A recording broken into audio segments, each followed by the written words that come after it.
નમસ્કાર મિત્રો, વિડીયોમાં તમારું સ્વાગત છે। જી હા મિત્રો, અત્યારે હાલના મોટા અને મહત્વના સમાચાર સામે આવી રહ્યા છે। તો મિત્રો, સમાચારમાં વાત કરીએ તો મધ્ય પૂર્વ એક તરફ શાંતિ માટે પ્રયાસો થઈ રહ્યા છે, તો ત્યારે બીજી તરફ દક્ષિણ લિબાનના માંથી એક ભયાનક તસવીરો પણ સામે આવી રહી છે।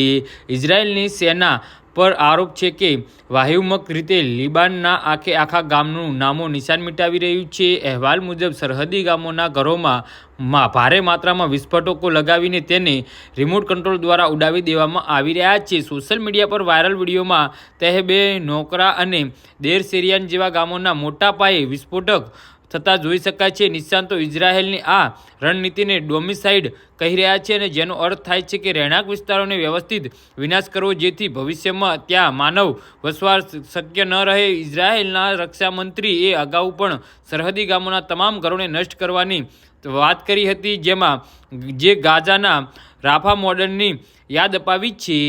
જી હા મિત્રો, તો આના વિશે તમારું શું કહેવું છે તો નીચે અમારી કમેન્ટ બોક્સમાં જરૂરથી જણાવજો, અને અમારી યુટ્યુબ ચેનલને સબસ્ક્રાઈબ કરવાની ભૂલતા નહીં। ધન્યવાદ।